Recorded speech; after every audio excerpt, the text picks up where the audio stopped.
Hello friends, स्वागत है आप सभी का एक बार फिर आपके यूट्यूब चैनल में डीडीएस क्लासेस में। तो आज की वीडियो में हम बात करेंगे शैक्षिक प्रौद्योगिकी एवं कंप्यूटर से अनुदेशन, या आपका जो पेपर हो सकता है वो इस नाम से भी हो सकता है, जैसे शैक्षिक तकनीकी। तो ये काफ़ी इंपॉर्टेंट क्वेश्चन है और मुझे लगा आप लोगों के साथ शेयर करना चाहिए इसको, और आप लोगों की रिक्वेस्ट भी आ रही थी। तो वीडियो को पूरा देखिएगा, पसंद आएगी वीडियो तो वीडियो को प्लीज़ लाइक कर दीजिएगा, शेयर कर दीजिएगा। चैनल पे पहली बार विजिट कर रहे हैं तो चैनल को प्लीज़ सब्सक्राइब करके बेल बटन को प्रेस कर दीजिएगा। और अगर आपको इसका पीडीएफ चाहिए तो आप मुझे कमेंट करके ज़रूर बताइएगा, मैं कोशिश करूँगी कि पीडीएफ की लिंक प्रोवाइड करा दूँ।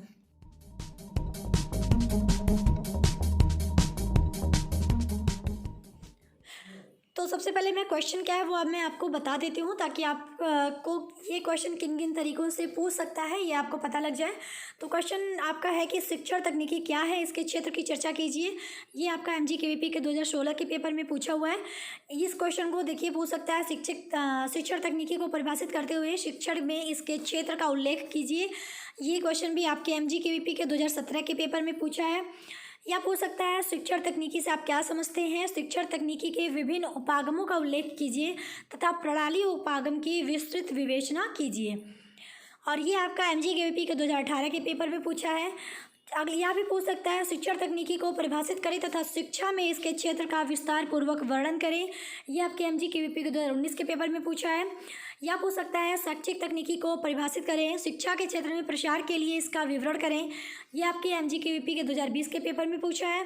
यह पूछ सकता है, शिक्षण तकनीकी को परिभाषित करें, मृदु उपागम एवं प्रणाली उपागम का वर्णन करें। यह एमजीकेवीपी के 2021 के पेपर में पूछा है। यह पूछ सकता है, शैक्षिक तकनीकी के तीनों घटकों कठोर शिल्प तकनीकी उपागम, कोमल शिल्प तकनीकी उपागम तथा प्रणाली विश्लेषण की विस्तार पूर्वक विवेचना कीजिए। चाहे कठोर शिल्प उपागम कहे या फिर कठोर शिल्प तकनीकी कहे, दोनों एक ही चीज़ है। उसी तरह मृदु वाले केस में भी है। तो मैंने आपको यहाँ पे बताया कि एक ही क्वेश्चन को किन किन तरीक़ों से आपसे पूछा है और पूछ सकता है। इसी क्वेश्चन को घुमा फिरा के आपसे और भी तरीके से पूछ सकता है। तो अगर बात करूँ एमजीकेवीपी यूनिवर्सिटी की, तो यहाँ पे ये बीएड फर्स्ट सेमेस्टर के मतलब सब्जेक्ट है और काफ़ी इंपॉर्टेंट है, क्योंकि ये क्वेश्चन हर साल पूछा है। घुमा फिरा के आपसे हर साल ये क्वेश्चन किसी न किसी तरीके से पूछा हुआ है। तो काफ़ी इंपॉर्टेंट क्वेश्चन है और उम्मीद करती हूँ कि इसका आंसर भी आपको समझ में आ जाएगा, क्लियर हो जाएगा सारे डाउट्स। अगर फिर भी आपको कोई डाउट रहता है तो आप मुझे कमेंट करके ज़रूर बताइएगा। तो चलिए बात करते हैं इसके आंसर की। तो सबसे पहले आप हेडिंग डालेंगे शैक्षिक तकनीकी से अभिप्राय, यानी क्या होता है शैक्षिक तकनीकी का मतलब। तो इसमें सबसे पहले मैं काम करती हूँ कि मैं जो भी डिटेल यहाँ पे स्क्रीन पे पहले दिख रहा है उसको पढ़ देती हूँ, ताकि अगर आपको देखने में कुछ प्रॉब्लम हो रही है या क्लियरिटी में कुछ प्रॉब्लम हो रही है तो आपको सारी चीज़ें क्लियर हो जाए और आप नोट कर लें। तो यहाँ पे सबसे पहले लिखेंगे, शैक्षिक तकनीकी शब्द दो शब्दों से मिलकर बना है, शैक्षिक और तकनीकी। शैक्षिक शब्द का अर्थ है शिक्षा देना, पढ़ाना या प्रशिक्षित करना या शिक्षा के लिए। तकनीकी शब्द का अर्थ है प्राविधिक उपकरण, यंत्र या शिल्पक। तो देखिए पहले मैं पढ़ देती हूँ, फिर मैं एक्सप्लेन कर दूँगी, इससे दोनों लोगों का टाइम बचेगा, क्योंकि ज़्यादा ऑलरेडी वीडियो लेंदी ही है। तो यहाँ आगे लिखेंगे, अतः शैक्षिक तकनीकी का अर्थ है शिक्षा में ऐसे प्राविधिक या उपकरणों का प्रयोग जिससे शिक्षक अपने कार्य को सरल और प्रभावी रूप से विद्यार्थी के समक्ष प्रस्तुत कर सकें। अर्थात जब शिक्षक अपने शिक्षण को प्रभावशील बनाने के लिए विभिन्न तकनीकी साधनों की मदद लेता है जिससे शिक्षण एवं अधिगम दोनों प्रभावित होते हैं, तो उसे हम शिक्षण तकनीकी या शैक्षिक तकनीकी कहते हैं। हम इस प्रकार भी कह सकते हैं, शिक्षण अधिगम प्रक्रिया को सहज, सरल, प्रभावशाली बनाने के लिए वैज्ञानिक, मनोवैज्ञानिक सिद्धांतों, विधियों का उचित प्रयोग शिक्षा तकनीकी या शैक्षिक तकनीकी कहलाता है।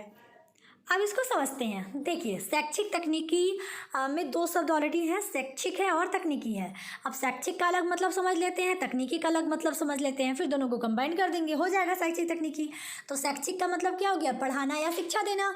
अब तकनीकी का मतलब क्या हो गया, उपकरण या यंत्र। यही तो होता है, हम कहते हैं ना आजकल तकनीकी बहुत डेवलप हो रही है, हमारा टेक्नोलॉजी बहुत अच्छी हो रही है। उसका क्या क्या मतलब है, यही ना कि नए नए उपकरण यंत्र बन रहे हैं जो हमारे काम को आसान कर रहे हैं, तो वही है तकनीकी। तो तकनीकी का मतलब हो गया उपकरण या यंत्र हो गया, या प्राविधिक जो मतलब होता है उसका। शैक्षिक का मतलब शिक्षा देना या पढ़ाना वगैरह। तो अब हम जब शैक्षिक तकनीकी को कंबाइन करते हैं तो उसका क्या मतलब होगा, यही मतलब होगा ना कि शिक्षा में जब हम उपकरणों का प्रयोग करते हैं, शिक्षा में जब हम उपकरण का प्रयोग करते हैं तो उससे क्या होता है, जैसे हमारी लाइफ में तकनीकी आती है तो हमारे काम आसान हो जाते हैं। टीवी आ गया तो हमने दूर दूर की चीज़ें देख ली, फ़ैन आजकल रिमोट से चलने लगा, तो तकनीकी ही तो है। तो उसी तकनीकियों का प्रयोग जब हम शिक्षा के क्षेत्र में करते हैं, तो शिक्षा में जब वही उपकरण या यंत्र का प्रयोग होता है तो उससे क्या हो जाता है, शिक्षक का जो काम है वो क्या हो जाता है, आसान हो जाता है, और बच्चों के ऊपर उसका इम्पैक्ट यानी उसका जो प्रभाव है वो भी अच्छा पड़ता है। तो यही जो है वही होता है शैक्षिक तकनीकी, यानी शिक्षक जब शिक्षण को प्रभावशाली बनाने के लिए इन तकनीकों का जो प्रयोग लेता है तो उससे क्या होता है, शिक्षण भी अच्छा होता है और अधिगम दोनों ही प्रभावित होते हैं, दोनों ही अच्छे होते हैं, और इसी को हम क्या कहते हैं, शैक्षिक तकनीकी। ठीक है ना, तो यहाँ तक क्लियर हो गया आपको। तो वही मैंने यहाँ लास्ट में बोला था कि शिक्षा अधिगम जो प्रक्रिया है उसको सहज, सरल, प्रभावशाली बनाने के लिए जब हम वैज्ञानिक या मनोवैज्ञानिक सिद्धांतों या विधियों का प्रयोग करते हैं तो वो हमारी हो जाती है शैक्षिक तकनीकी। ठीक है, अब आगे इसी में लिखेंगे शैक्षिक तकनीकी को एजुकेशनल टेक्नोलॉजी कहा जाता है, उसका इंग्लिश है, तो इसमें कोई बताने वाली बात तो है नहीं। जैसे जैसे नवीनतम खोज तथा आविष्कार सामने आते हैं, शैक्षिक तकनीकी के अर्थ, परिभाषा तथा स्वरूप में भी परिवर्तन होता रहता है। वो मतलब जैसे जैसे चीज़ें डेवलप हो रही हैं, नए नए खोज हो रहे हैं, आविष्कार हो रहा है, तो इसके मतलब में भी थोड़ा, मतलब इसका जो मीनिंग है इसमें भी थोड़ा थोड़ा परिवर्तन होता रहता है, इसलिए इसको ज़्यादा डिटेल में नहीं जाते हैं, इतना इनफ है। बात करते हैं परिभाषाओं की, तो यहाँ पे दो परिभाषा मैंने रखी है, डॉक्टर एस कुलकर्णी और दूसरा रॉबर्ट ए कॉक्स की। तो कुलकर्णी साहब ने कहा था कि शैक्षिक तकनीकी उन सभी प्रणालियों, विधियों एवं माध्यमों का विज्ञान है जिसके द्वारा शिक्षा के उद्देश्यों की प्राप्ति की जा सकती है। कॉक्स का कहना है कि मानव की सीखने की परिस्थितियों में वैज्ञानिक प्रक्रिया के प्रयोग को शैक्षिक तकनीकी कहा जाता है। तो ये दो परिभाषाएं मैंने लिखी है। तो मेनली आपने समझ लिया कि क्या होता है शैक्षिक तकनीकी की, जो शिक्षण अधिगम जो प्रक्रिया चलती है क्लास में, या जो शिक्षक और बच्चे के बीच में शिक्षण अधिगम प्रक्रिया जो चल रही है वो सहज हो, यानी आसान हो, सरल हो, प्रभावशाली हो। इसके लिए जो भी, चाहे वो मनोवैज्ञानिक हो, चाहे वो मनोवैज्ञानिक सिद्धांत हो या विधि हो, उनका जब प्रयोग होता है वही शैक्षिक तकनीकी कहलाता है। तो बहुत ही सिंपल है। तो आई होप कि यहाँ तक आपको क्लियर हो गया होगा। चलिए आगे बढ़ते हैं। अब बात करते हैं शैक्षिक तकनीकी के उद्देश्यों की। तो यहाँ पे 6 उद्देश्य मैंने रखे हैं। मैंने पहले 6 उद्देश्य जो है उसको मैं आपको पढ़ के बता देती हूँ, फिर इसको समझाऊंगी।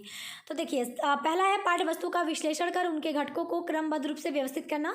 दूसरा है शिक्षण को सरल, स्पष्ट, रुचिकर, वैज्ञानिक, वस्तुनिष्ठ और बोधगम्य बनाना। तीसरा ज्ञान का संचय, विकास एवं प्रसार करना। चौथा है शिक्षण के उद्देश्यों का निर्धारण करना। पांचवा छात्रों के गुणों, क्षमताओं, उपलब्धियों, कौशलों आदि का विश्लेषण करना। छठा है शिक्षकों में शिक्षण कौशल का विकास कर उनकी योग्यता एवं क्षमताओं में वृद्धि करना इत्यादि। तो अब एक एक पॉइंट जो है समझ लेते हैं। तो देखिए, जब शिक्षा को प्रभावशाली बनाने के लिए जब हम तकनीकी का प्रयोग करते हैं वो शैक्षिक तकनीकी है। तो जब हम तकनीकों का प्रयोग करते हैं तो ये क्या करता है, ये तकनीकी जो शैक्षिक तकनीकी है उसका उद्देश्य क्या होता है। पहले तो वो एक काम ये करती है कि जो इन तकनीकों के प्रयोग से जो पाठ्य वस्तु है उसका विश्लेषण कर जो है उनके घटक यानी जो पार्ट्स हैं उस पाठ्य वस्तु के, उसको क्रमबद्ध रूप में व्यवस्थित कर देती है। शैक्षिक तकनीकी का एक उद्देश्य तो ये हो गया। दूसरा ये था कि जब ये तकनीकी जो है ये क्या काम करती हैं कि ये शिक्षण को सरल बना देती हैं, आसान बना देती हैं, स्पष्ट बना देती हैं, और बच्चे इंटरेस्ट ले सके यानी रुचिकर भी बना देती है शिक्षण को, वैज्ञानिक बना देती है, वस्तुनिष्ठ और बोधगम्य यानी बच्चे आराम से उसको समझ पाएँ ऐसा बना देती है, बच्चे उसको समझ पाए, याद कर पाए जो बच्चों को शिक्षण दी जा रही है। तो एक उद्देश्य तो ये हो गया। तीसरा ये है कि जो शैक्षिक तकनीकी क्या करती है, शिक्षा क्षेत्र में जो तकनीकी यूज होती है वो ये एक काम करती है कि वो ज्ञान का क्या करती है, संचय करती है, संचय, विकास और प्रसार करती है। यानी ज्ञान को संकुचित नहीं रहने देती, सीमित नहीं रहने देती, उसका प्रसार प्रचार करती है ताकि ज़्यादा से ज़्यादा लोगों तक ज्ञान पहुँच पाए। चौथा है शिक्षण के उद्देश्यों का निर्धारण करना, यानी शिक्षण के क्या उद्देश्य हैं ये भी निर्धारित करती है शैक्षिक तकनीकी। पांचवा है छात्रों के गुणों, क्षमताओं, उपलब्धियों, कौशलों जो हैं इनका ये विश्लेषण भी करती है, यानी छात्र के क्या गुण हैं, क्या क्षमता है, उनकी क्या उपलब्धि है, छात्रों के बारे में मतलब जो भी उनके मतलब क्वालिटीज़ हैं, उनकी जो जो चीज़ें अच्छी हैं, क्या उपलब्धि है, सब अचीवमेंट, सब कुछ का ये विश्लेषण भी करती है शैक्षिक तकनीकी। छठा है शिक्षकों के शिक्षण कौशल का ये विकास भी करती है।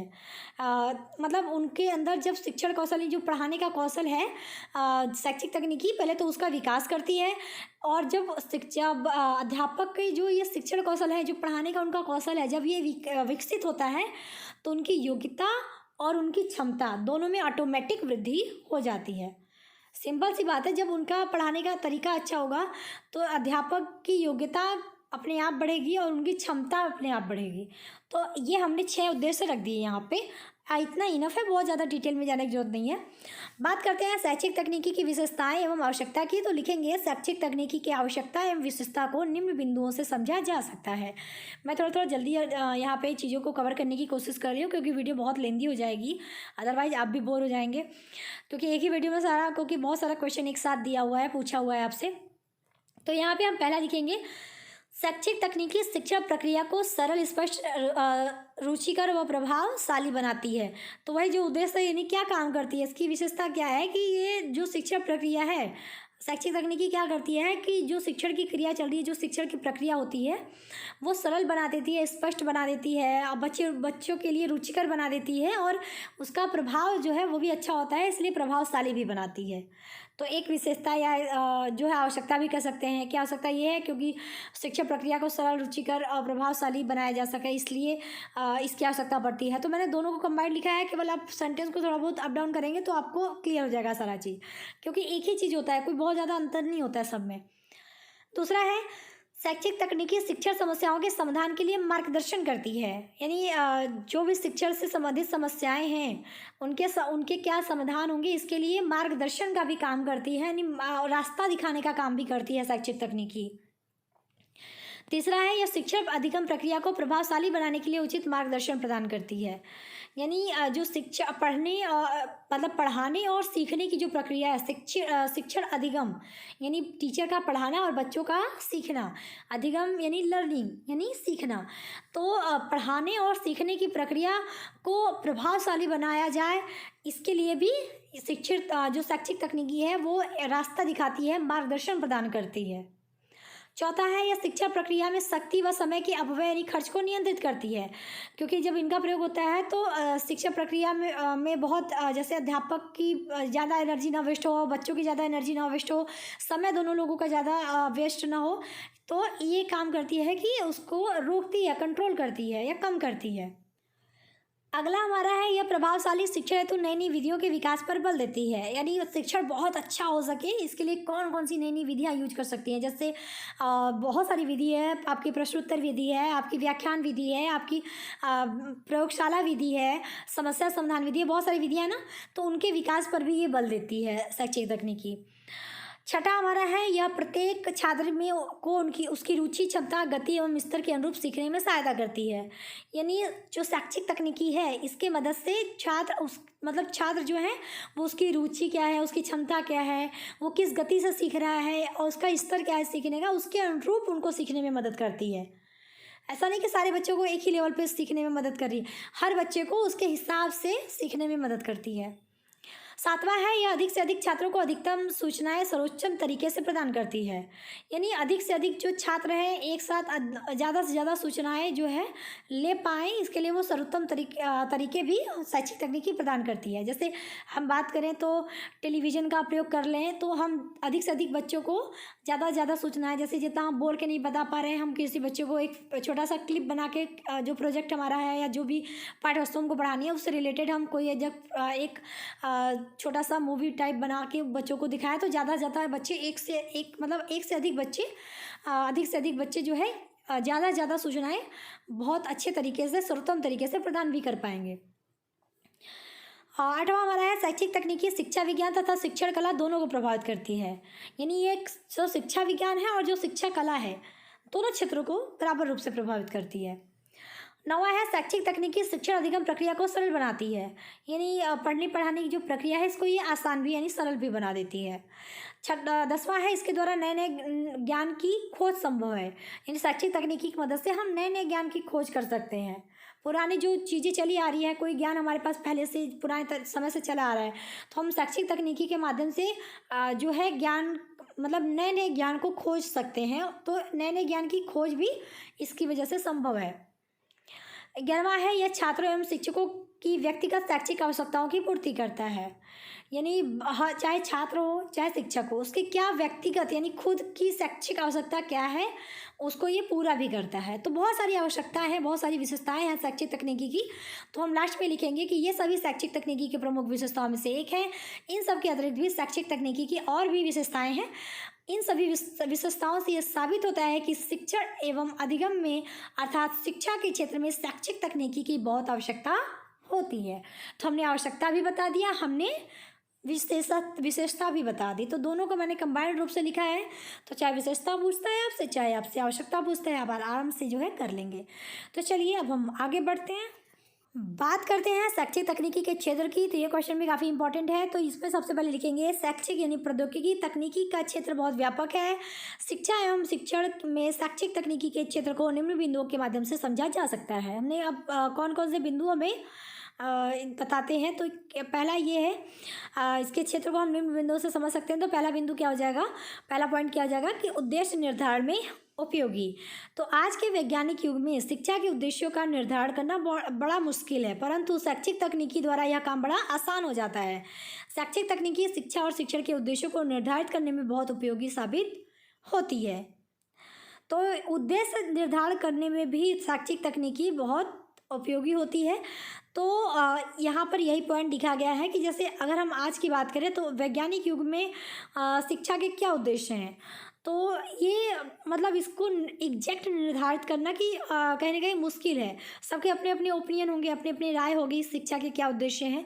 तो एक इसका एग्जैक्ट निर्धारण करना तो देखिए मुश्किल है, लेकिन जो शैक्षिक तकनीकी है हमें काफ़ी मदद कर देती है इस चीज़ को आसान बनाने में, मतलब आसान कर देती है इस चीज़ को निर्धारित करने में कि शिक्षा के क्या उद्देश्य होंगे। तो यही चीज़ यहाँ पे लिखा गया है।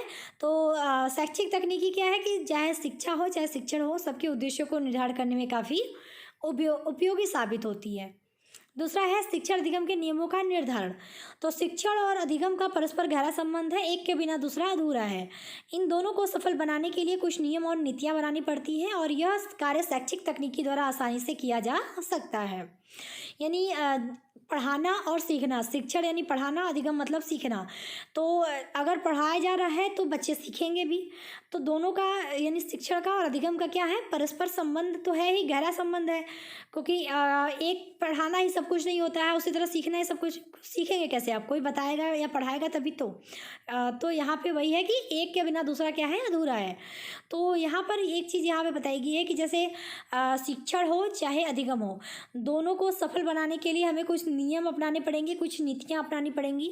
नियम होंगे ना कि किन तरीके से आप पढ़ाएं, किस तरह पढ़ाएं, कौन कौन सी विधियों का प्रयोग करके पढ़ाएं ताकि शिक्षण अच्छा हो। उसी तरह बच्चों के लिए भी कुछ नियम हैं कि आप अनुशासन में रहें, बहुत सारे नियम जैसे हैं। तो इम्पॉर्टेंट चीज़ों को ध्यान दें। तो ये जो नियम है या नीतियाँ हैं हमें शिक्षण और अधिगम को सफल बनाने के लिए बनानी पड़ती हैं, और ये काम हमें थोड़ा सा मुश्किल लगता है। तो इस नियम बनाने या नीतियाँ बनाने का काम कौन आसान करता है, शैक्षिक तकनीकी। तो यहाँ पर हम लास्ट में लिखेंगे कि यह कार्य कौन करता है, शैक्षिक तकनीकी। और यानी शैक्षिक तकनीकी का प्रयोग करें तो ये काम काफ़ी आसान हो जाता है। तो शिक्षण अधिगम के नियमों का निर्धारण करने में भी शैक्षिक तकनीकी काफ़ी जो है उपयोगी साबित होती है। थर्ड हमारा है श्रव्य दृश्य सहायक सामग्री का प्रयोग। इसके अंतर्गत लिखेंगे शिक्षा प्रक्रिया के अंतर्गत शिक्षण कार्य को सफल तथा प्रभावशाली बनाने के लिए अध्यापक श्रव्य दृश्य सामग्री का प्रयोग करता है, लेकिन इस सामग्री का विकास और प्रयोग कैसे किया जाए यह एक समस्या है। इस काम में शैक्षिक तकनीकी सहायता करती है। यानी देखिए श्रव्य दृश्य सहायक सामग्री क्या है। श्रव्य मतलब जो ऐसी सामग्री जो केवल सुनी जा सके। दृश्य मतलब केवल जो देखी जा सके। तो यहाँ पर जैसे अगर हम बात करें चार्ट पेपर जो हम यूज करते हैं तो वो दृश्य हो गई। श्रव्य में जैसे हम रेडियो हो गया, हमारा श्रव्य हो गया। उसी तरह श्रव्य दृश्य होता है जैसे टेलीविज़न। तो ये जो सहायक सामग्री है आपको भी समझ में आ रहा होगा कि इनकी मदद से जो है शिक्षण जो कार्य है वो सफल होता है, प्रभावशाली होता है, आसान भी हो जाता है शिक्षा प्रक्रिया। तो यही है कि इन जो सामग्री का विकास है और प्रयोग है वो कैसे किया जाए, यानी कैसे इनका एग्जैक्ट प्रयोग किया जाए कि जो शिक्षण कार्य है वो बहुत अच्छा मतलब ज़्यादा सफल हो पाए, प्रभावशाली बन पाए। तो ये एक समस्या है कि हमें समझ नहीं आता कि हम ये इन सामग्रियों का प्रयोग कैसे करें, कौन सी सामग्री का प्रयोग करें, तो इस काम में शैक्षिक तकनीकी जो है वो काफ़ी मदद कर देती है। तो यहाँ पे अगला हमारा पॉइंट है चौथा, पाठ्यक्रम के निर्माण में सहायक। तो शैक्षिक तकनीकी का एक अन्य लाभ यह है कि यह शिक्षा के पाठ्यक्रम के निर्माण में सहायक है। इससे आधार बनाकर पाठ्यक्रम का विकास भी हो सकता है। शैक्षिक तकनीकी की सहायता से समय समय पर इसका विकास किया जा सकता है। यानी जो पाठ्यक्रम हमारा है, यानी पाठ्यक्रम का जो निर्माण है, शिक्षा के पाठ्यक्रम के निर्माण की बात की जा रही है, तो मतलब ये क्या करता है, शैक्षिक तकनीकी जो है इसके निर्माण में काफ़ी मदद करता है, यानी पाठ्यक्रम के निर्माण में भी मदद करता है। देखिए, आपको पता है कि एक ही पाठ्यक्रम हमेशा तो नहीं रहेगा। हमेशा जब तकनीकी चेंज हो रही है, शैक्षिक तकनीकी चेंज हो रही है, तो उसके हिसाब से पाठ्यक्रम भी चेंज करना पड़ेगा। तो शैक्षिक तकनीकी क्या करती है, समय के हिसाब से, जैसे जैसे समय परिवर्तन हो रहा है उसके हिसाब से पाठ्यक्रम के निर्माण में भी काफ़ी मदद करती है। यानी समय समय पर इसका विकास भी शैक्षिक तकनीकी की सहायता से किया जा सकता है। पांचवा है मूल्यांकन के लिए उपयोगी। तो मूल्यांकन के आधार पर यह पता लगाया जाता है कि शिक्षण किस सीमा तक सफल रहा है, इसलिए शैक्षिक तकनीकी की सहायता से मूल्यांकन कार्य को सफल बनाया जा सकता है। यानी जो शिक्षण जो है, हमने जो अगर टीचर की बात कर रही हूँ, तो टीचर जो है शिक्षण करता है, तो ऐसा नहीं कि बस टीचर ने पढ़ा दिया तो वही सब कुछ हो गया। बच्चों को समझ में भी आया कि नहीं, ये भी तो जानना जरूरी है, तो उसके लिए क्या होता है, मूल्यांकन होता है। तो शिक्षण किस सीमा तक सफल रहा, इसके लिए मूल्यांकन जो है हम उसका प्रयोग करते हैं। ये मूल्यांकन के आधार पर ही ये पता लगाते हैं कि जो टीचर ने पढ़ाया वो कितना सफल रहा, कितना असफल रहा। और इसमें मदद कौन करता है, शैक्षिक तकनीकी। यानी शैक्षिक तकनीकी की अगर हम मदद ले पाए तो मूल्यांकन कार्य जो है वो सरल और सफल बन जाता है। अगला हमारा है छठा, शिक्षण अधिगम विश्लेषण में सहायक। इसमें लिखेंगे, शैक्षिक तकनीकी में शिक्षा का स्तर, संकल्प, अवस्थाएं, सिद्धांत आदि का अध्ययन किया जाता है। यदि शिक्षण अधिगम सरल व उपयोगी होगी तभी विद्यार्थी उसमें रुचि लेगा, और इस कार्य के लिए शैक्षिक तकनीकी का प्रयोग अत्यधिक सहायक सिद्ध हुआ है। अतः शिक्षण अधिगम विश्लेषण में भी शैक्षिक तकनीकी बहुत सहायक सिद्ध होती है। यानी जो शैक्षिक तकनीकी है इसमें जो शिक्षा के स्तर क्या है, अवस्थाएं क्या हैं, सिद्धांत क्या है, इन सब का अध्ययन होता है। यानी इस सब का अध्ययन शैक्षिक तकनीकी में किया जाता है। और यहाँ पर एक चीज़ ये है कि जो शिक्षण अधिगम है, अगर वो सरल होगी, उपयोगी होगी, तभी तो विद्यार्थी उसमें रुचि लेगा। और इस काम के लिए, यानी शिक्षा अधिगम को सरल और उपयोगी बनाने के लिए कौन सहायता करता है, आपका शैक्षिक तकनीकी। यानी हम शैक्षिक तकनीकी का प्रयोग करते हैं तो हमारी शिक्षा अधिगम जो है वो सरल होगी और उपयोगी होगी। इससे बच्चों का इंटरेस्ट भी जागेगा शिक्षण लेने के लिए, तो इससे हमारा विद्यार्थी जो है उसमें रुचि भी ले पाएगा। तो यही है कि जो शिक्षा अधिगम विश्लेषण जो है इसमें भी शैक्षिक तकनीकी बहुत मदद करती है। अगला हमारा है सातवां, अध्यापक शिक्षण के लिए उपयोगी। तो शैक्षिक तकनीकी अध्यापकों को समुचित प्रशिक्षण देने में अत्यधिक उपयोगी है। इससे अध्यापक न केवल शिक्षण की विधि को सूक्ष्मता से सीखता है, बल्कि उसके व्यक्तित्व का समुचित विकास होता है। यानी जो अध्यापकों को भी समुचित प्रशिक्षण देने में भी जो शैक्षिक तकनीकी है वो काफ़ी उपयोगी साबित होती है। यानी इसकी मदद से हम अध्यापकों को अच्छे से अच्छे प्रशिक्षण दे पाते हैं। और इसकी मदद से, जैसे प्रशिक्षण देने से केवल ऐसा नहीं कि अध्यापक केवल शिक्षण विधि जो है, जो पढ़ाने की विधियाँ हैं उसको केवल वो सीख रहा है या जान पा रहा है। जब उसको इस तरह का प्रशिक्षण मिलता है तो उसका जो व्यक्तित्व है वो भी अच्छा होता है, उसका भी विकास होता है। तो यहाँ पे इत्यादि लिख देंगे, 7 यहाँ पे मैंने लिखे हैं, इतना इनफ है। लास्ट में आप ये लिख सकते हैं। इन सभी बिंदुओं से स्पष्ट है कि शिक्षा एवं शिक्षण में शैक्षिक तकनीकी का क्षेत्र बहुत व्यापक होता है। यानी शैक्षिक तकनीकी जो है हर एक क्षेत्र को प्रभावित कर रही है, बहुत सारे क्षेत्रों को, किन किन क्षेत्रों में मददगार है, सब कुछ यहाँ पे मैंने बता दिया। तो आई होप कि यहाँ तक आपको क्लियर हो गया होगा। फिर भी कोई डाउट हो तो कमेंट बॉक्स तो ओपन है, आप कमेंट करके पूछ सकते हैं। तो चलिए आगे बढ़ते हैं और उपागम के बारे में देखते हैं। बात करें शैक्षिक तकनीकी के उपागम या चरण या घटक या प्रकार की, तो शैक्षिक तकनीकी को मुख्यतः 3 उपागम में वर्गीकृत किया गया है। कठोर शिल्प उपागम, जिसे हम शैक्षिक तकनीकी प्रथम या हार्डवेयर उपागम के नाम से जानते हैं। दूसरा है कोमल शिल्प उपागम, जिसे हम शैक्षिक तकनीकी द्वितीय या सॉफ्टवेयर उपागम के नाम से जानते हैं। इसे मृदु उपागम भी कहते हैं, ठीक है। तीसरा है प्रणाली उपागम या शैक्षिक तकनीकी तृतीय। तो 3 ही उपागम है। तो चलिए तीनों को एक एक करके देख लेते हैं, क्योंकि ये क्वेश्चन अलग से भी आपसे कई बार पूछा है और पूछ भी सकता है इन फ्यूचर। पहला हमारा है कठोर शिल्प उपागम। तो मैंने यहाँ पॉइंट टू पॉइंट लिखे हैं ताकि आपको समझने में आसान हो। एक साथ क्योंकि लिखा रहता है तो आपको भी देख के थोड़ा सा घबराहट हो जाता है, तो इसलिए मैंने पॉइंट टू पॉइंट लिखा है, इसे समझने में भी और याद करने में भी आसानी होगी। तो इसमें लिखेंगे कठोर शिल्प उपागम को अंग्रेजी भाषा में हार्डवेयर अप्रोच कहा जाता है। यहाँ पे अब देखिए हार्डवेयर अप्रोच मैंने इंग्लिश लिख दिया इसका कि कठोर शिल्प उपागम का जो इंग्लिश मीनिंग है वो है हार्डवेयर अप्रोच। तो अब हम हार्डवेयर का मतलब जान लेंगे और अप्रोच का मतलब जान लेंगे, फिर दोनों को ऐड मतलब मिक्स कर देंगे और फिर दोनों का मिक्स मतलब समझेंगे। तो हार्डवेयर का अर्थ है धातु या पदार्थ, और अप्रोच का मतलब है समीप आना या निकट आना। अतः हार्डवेयर अप्रोच का अर्थ हुआ किसी धातु से बने यंत्र की सहायता से शिक्षण एवं अधिगम का निकट आना। ठीक है, यानी देखिए अब ऐसा नहीं कि केवल धातु का समीपन आप लिख देंगे, इसके मतलब को समझिए, क्योंकि ये शिक्षा के क्षेत्र में यानी शिक्षण और अधिगम की क्षेत्र में इसका उपयोग होता है इस उपागम का। तो हम लिखेंगे कि धातु से बने यंत्र की सहायता से शिक्षण और अधिगम का निकट आना, यानी पढ़ाना और सीखना ये दोनों क्या हो रहा है, आपस में निकट आ रहा है। किसकी मदद से? धातु से बने कोई यंत्र की सहायता से। तो धातु, अब देखिए धातु से बना यंत्र क्या है, जैसे आप सोचेंगे धातु से बना यंत्र क्या, टेलीविजन हो गया, देखिए आपका रेडियो हो गया, है ना। तो ये सब क्या है, जो आपके श्रव्य दृश्य सामग्री है वही हो आपके ये हो जाएंगे कि धातु से बने यंत्र। तो इसको मैंने यहाँ पे बता दिया, आगे मैंने लिखा भी है तो आपको क्लियर हो जाएगा। तो चलिए आगे वाली लाइन भी देख लेते हैं। तो इतना मतलब तो आपको समझ में आ गया ना कि क्या होता है हार्डवेयर अप्रोच का मतलब, कि धातु से बने किसी यंत्र की सहायता से जब शिक्षण और अधिगम दोनों क्या होते हैं, निकट आ जाते हैं, पास आ जाते हैं, तो वही हमारा होता है हार्डवेयर अप्रोच। अब इसके डिटेल मतलब को समझते हैं। तो इसमें लिखेंगे, तो पहले एक काम करती हूँ, जितना दिख रहा है उतना पढ़ देती हूँ, फिर समझाती हूँ, क्योंकि बहुत आसान है, ऐसा नहीं कि बिल्कुल टफ है।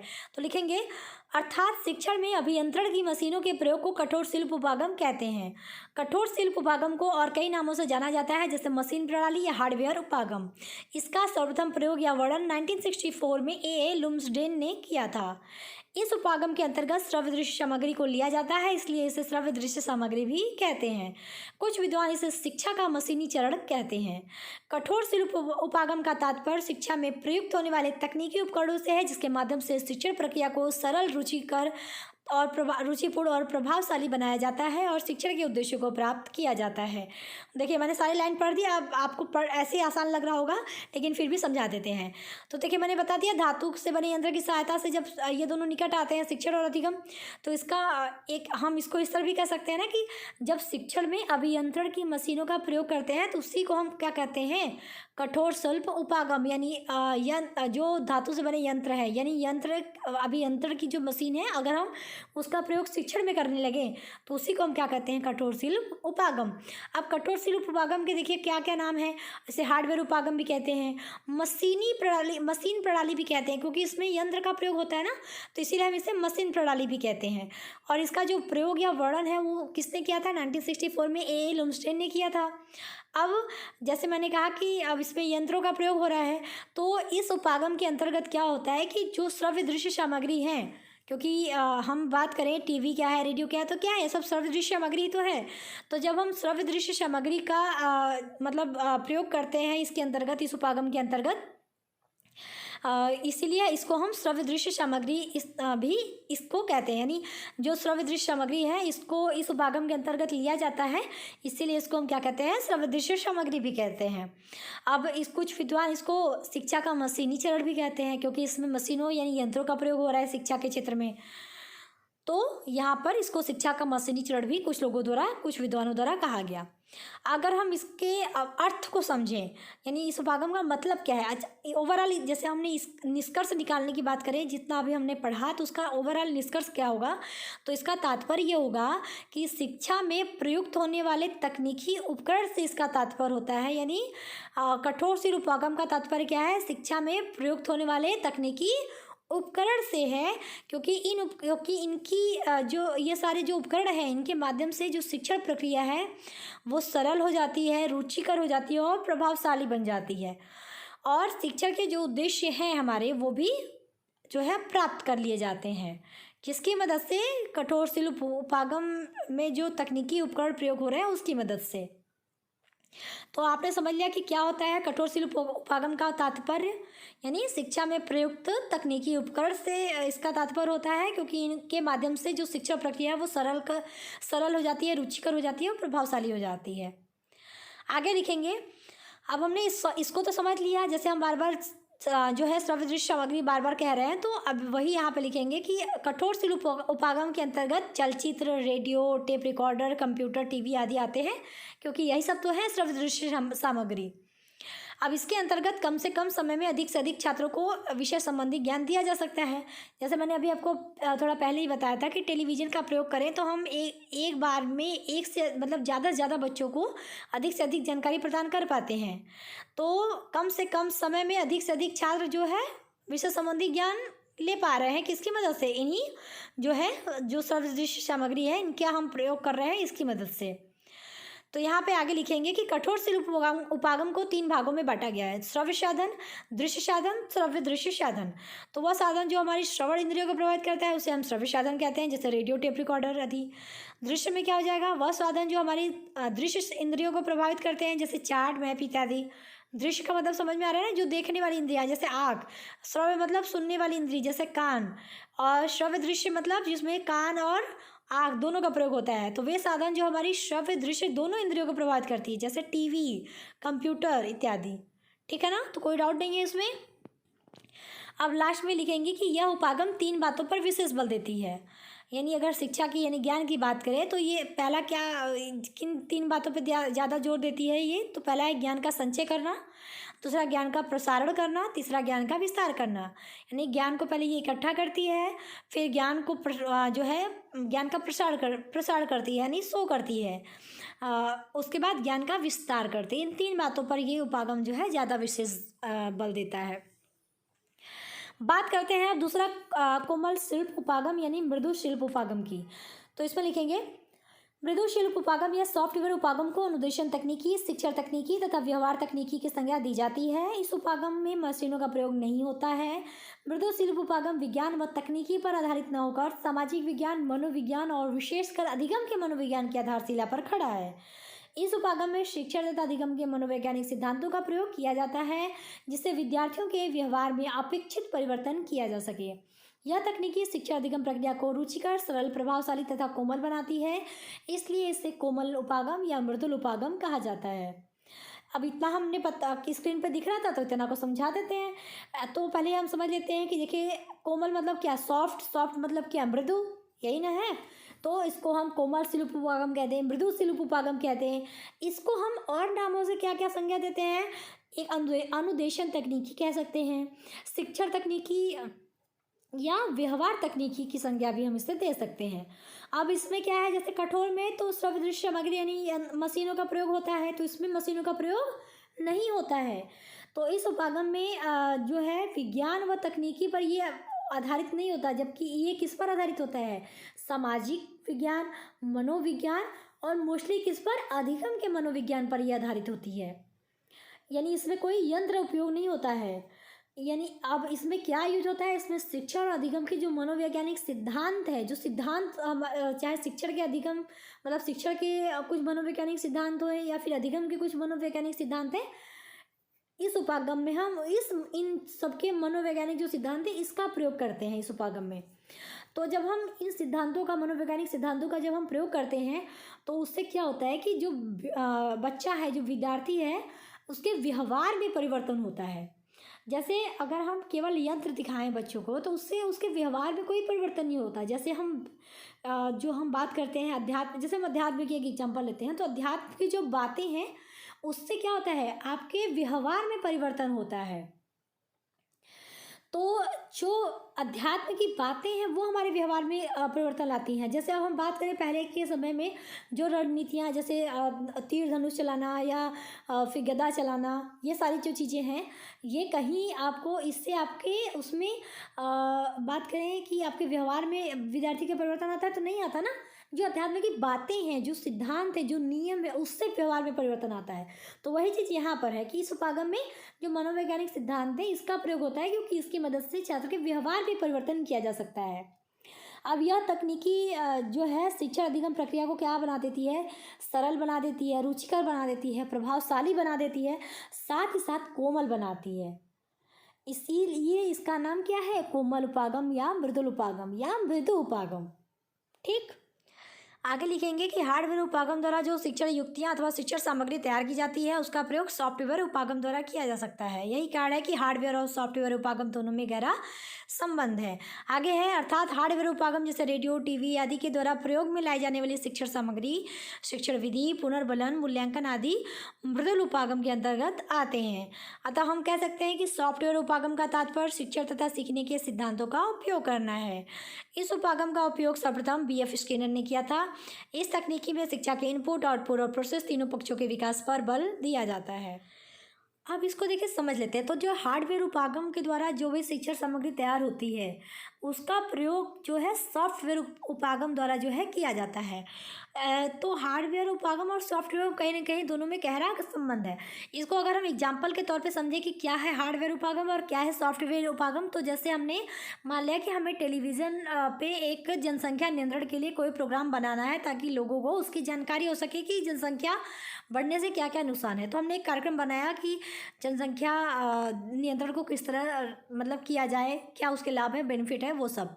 तो जो टीवी है वो हार्डवेयर उपागम के द्वारा है, मतलब हार्डवेयर उपागम के अंतर्गत आएगा।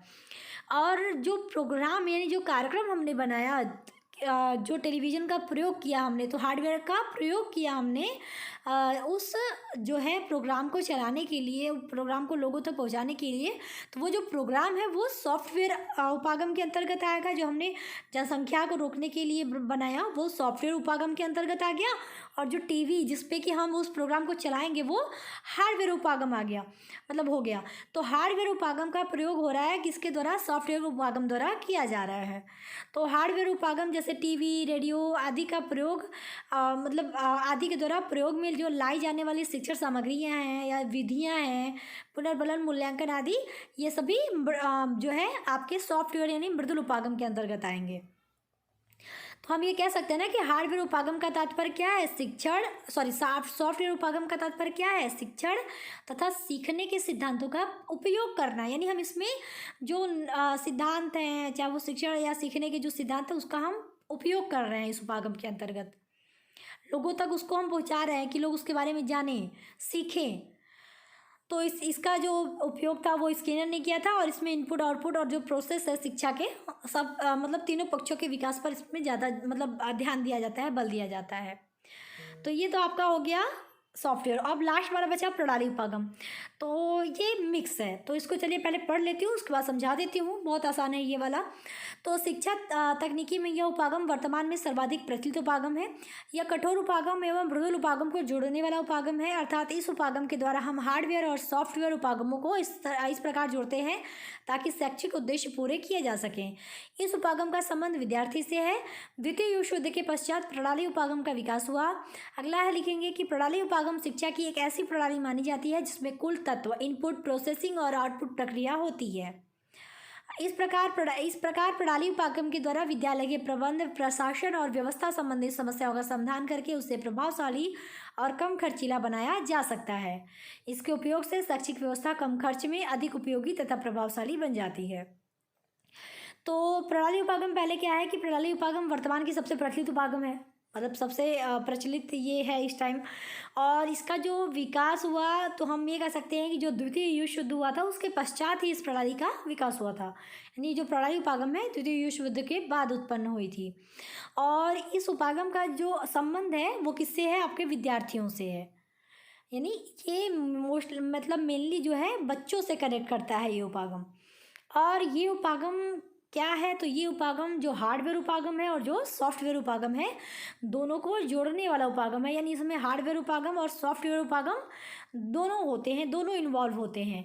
दोनों को इस तरह जोड़ा जाता है कि जो हम शैक्षिक उद्देश्य निर्धारित करते हैं उसको पूरा किया जा सके। एक चीज़ यहाँ पे और है कि ये जो प्रणाली उपागम है इसके द्वारा चाहे विद्यालय के प्रबंध हो, चाहे प्रशासन हो, चाहे व्यवस्था है, इन सब से संबंधित अगर समस्या है तो उसका समाधान करके हम उसे प्रभावशाली भी बना सकते हैं, साथ ही कम खर्चीला भी बना सकते हैं इसका प्रयोग करके।